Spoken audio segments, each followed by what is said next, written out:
All right, ladies and gentlemen, first things first, my disclaimer. The company that sent me these lights have not paid me for this review. This is, of course, the first video. They basically sent me the lights and they said, do what you want. So the company's called Betopper. There will be info in the description. And what I like about YouTube is you can do what you want when you want. You can just upload any content whatsoever, so long as, of course, it's not offensive, it doesn't abuse anyone, and the usual. I mean, in other words, just use common sense, really. Now, Betopper have sent me a couple of moving heads. Again, they sent them to me for free. They are not paying me in any monetary way for me to upload any sort of content. They basically sent me the lights and gone, Jonathan, get on with it. And I'm going to do just that. So, as random as I am, and you know I'm pretty random quite often, I'm in the hall in my house. Here is the box, and I'm going to do an unboxing right in front of you in the hall at it's about 7:30 in the evening on a Sunday. So I have a knife, and I'm going to open the box. And yeah, the reason I haven't been doing many videos recently is because I have been a little bit busy and I've had a bit of a break, but expect a lot more. And the video I did at the casino, I don't know if you saw that, that was the last one I believe I uploaded. It was a casino in Swansea. Now again, the only reason I did a small amount of content there was, again, use pure logic. It's a casino and they don't like having video footage because, of course, there's a lot of people there betting money and they don't really want to be seen on video. But I did have a couple of the Betopper's Diamond Eye, and I like those because they're small, they're moving heads. But what I do like about the Demon Eye, beg your pardon, not Diamond Eye, the Demon Eye, I think I said Demon, or did I say Diamond? Anyway, the Demon Eye. What I like about them is because the light in itself is eye candy. Generally, with moving heads, you have a beam coming out of the head, and of course, 99% plus, nearly 100% of the effect is the image it gives on the wall. Sad to say, a lot of venues in the UK won't allow you to use smoke. And really, in my mind, please agree or disagree in a comment. Back in the day when you could use smoke in a venue, that was the main feature. It was the light punching through the smoke, giving such a wonderful effect. Sadly, now in a lot of nightclubs and venues I work in, you're not allowed to have any smoke. People aren't even allowed to vape in there. So you've got nothing. All you've got really is the image on the wall, which means that a lot of companies now have got to up the game to try and get a greater image. Anyway, enough said. So let's continue. And hopefully I'm not going to cut my fingers off, but I'm going to just... Great knife. Okay, LB150. So 2 of them, and I'm going to leave that one in the box so you can see they're unopened, untouched, and in true YouTube fashion, it's as it says on the tin. In other words, this is, I'm opening for the first time. So again, open them up and let's have a look, see what we get. Now in this video, I mean, I might plug it in, but bearing in mind, I don't have a DMX controller. I'm going to get one.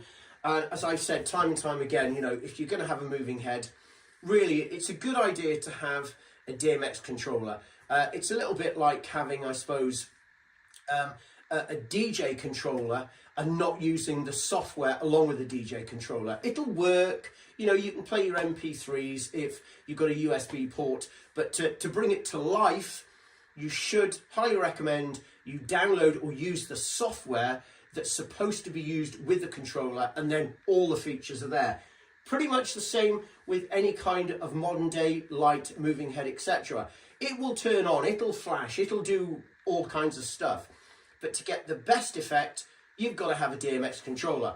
Alternatively, of course, the next best thing is master slave, and if they have a sound to light feature, then the master will pick up the sound, pass the information on to the slave, and they should do the same image, or opposite, depending on, of course, on how you integrate the internal workings. In other words, the small little controller on it. So what have we got? All right, the manual Okay, now I like this already because what they've got there is this small, it's not really a clip, but what you've got here is this now is highly recommended for the UK and beyond. So this is basically like a safety chain. Now I believe in the UK by law, any moving head or any light for that matter that you're flying, it hasn't got wings, it's the term used when you have lighting high up in the ceiling, has to have some kind of extra safety device. Now of course it comes with this bracket here where you can attach it to some kind of lighting rig, but that's not good enough because you see it could move. It's a moving head, so over time if it's not tight enough it's going to start to move. That's why you need one of those, because in the the event, which may happen once a year in every single venue in the UK, maybe, I don't know, do some research. If one of them falls, it's not going to land on someone's head. You don't want litigation. Okay, what else have we got here? Oh, that's the bottom. Right, okay, so we've got a warranty card, and very well packaged, and I have a a PowerCon connector. Now, a lot of the lights I'm getting from Betopper now have got these, and the advantage of a PowerCon as opposed to what I call a kettle lead is a kettle lead is easily pulled out by Mr. and or Mrs. Public. On the other hand, the PowerCon is a little bit more difficult. Yes, it can be pulled out, but let's be honest, if you're watching this video, you know pretty much a lot about DJing, and you should know how to push twist. Okay, so of course, once it's locked in place, you need to pull the metal bit at the top and twist back. If you don't pull that, no matter how much you twist it, it's not going to come out. So this is a great feature for Mr. and Mrs. Public who have no idea what they're doing, and if you have got some idiot trying to turn your light off, they're not going to be able to because they won't know how to. Marvellous. Right, okay, so let's take it out. Oh, what else have we got here? Of course, we have got our XLR, and quite short, but of course, you should have a whole bunch anyway. And I think the reason for this, pure logic, if you're going to have 2 or 3 hanging or 4, you know, ideally you're going to have them pretty close. So let's take this out, the bad boy, and have a look. Okay, what else have we got in here? We've just got the rest of the packaging.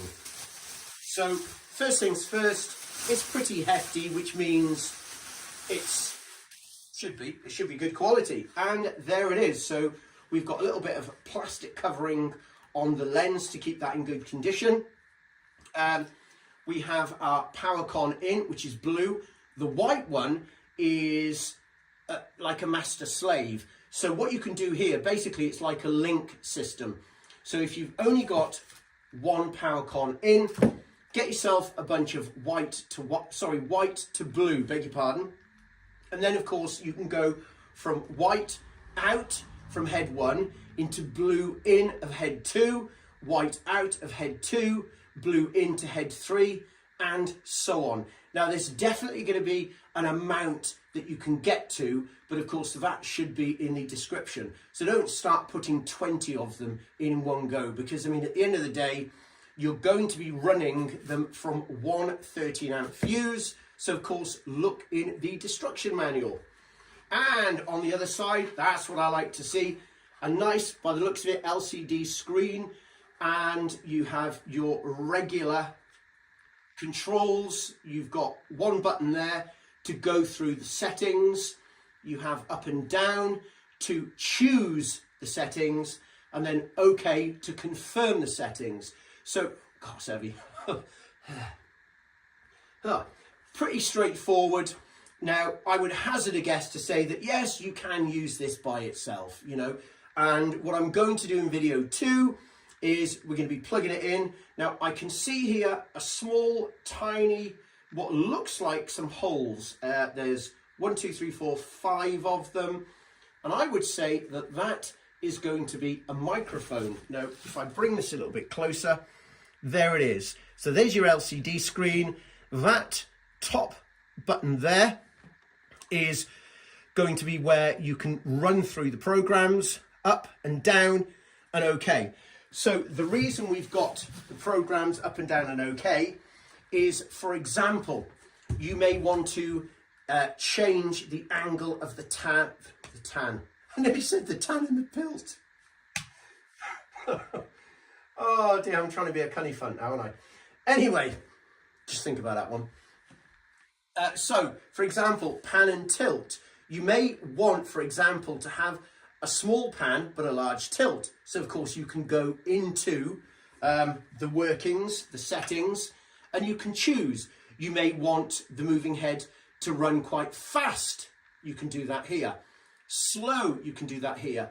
Let's say you want this on a podium and you want it to, say, turn not horizontally, vertically. You just want it to turn around like that. Well, then you can set that.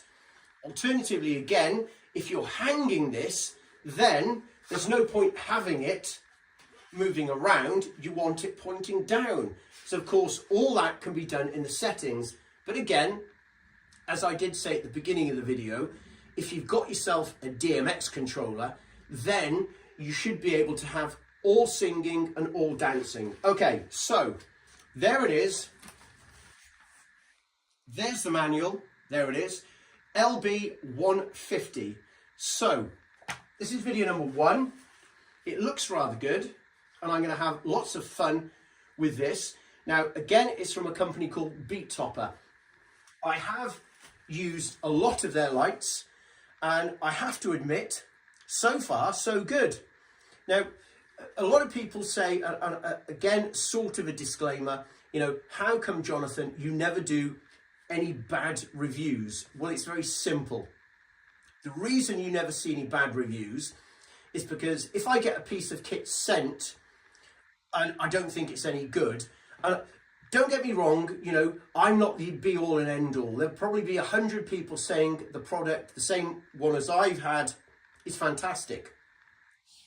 But if I personally don't think it's any good, then I won't review it. I would prefer to not review something instead of reviewing it and just wiping the floor with it, because it doesn't do anyone any good. What's the point? All I'm doing is wasting your time by you watching some content where someone at the end of it is going to go, don't bother buying it, it's a load of crap. On the other hand, if I have a product and I think it's bloody good, of course I'll review it. Now, again, with Betopper, very simple. They make good quality stuff at affordable prices. So 20 or 30 years ago, a moving head came out and it was an absolute bloody fortune. Nowadays, you can get moving heads for peanuts. But then, of course, what are peanuts? Well, who eats peanuts? Monkeys. So if you're going to be a monkey, you might as well get peanuts and get crap. On the other hand, Betopper, I feel what they're doing is they're in that intermediate. Guess what? We're going to make some good products, affordable, that will last.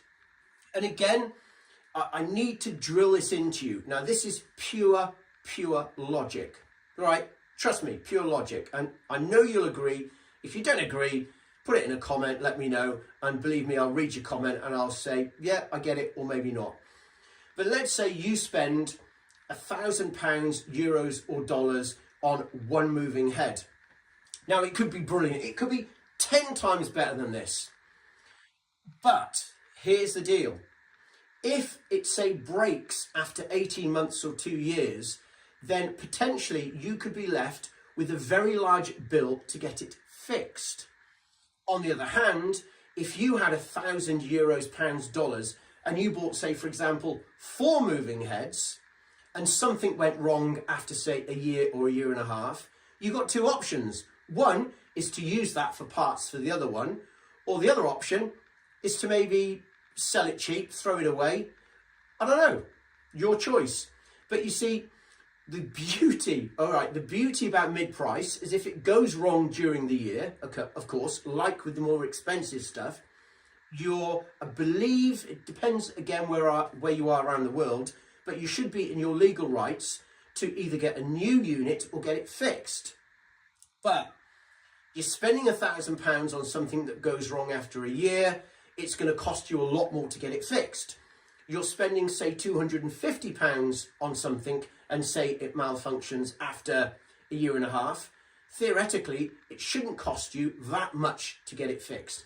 I'm just thinking common sense. All right, so thank you for watching. All right, more videos to come on these lights. And of course, we like eye candy, don't we? But I just thought give you a sneak preview and show you opening the box and what we've got. So 2 of these babies in the next video, we'll see them working. Thank you for watching. In my hall, practice and enjoy.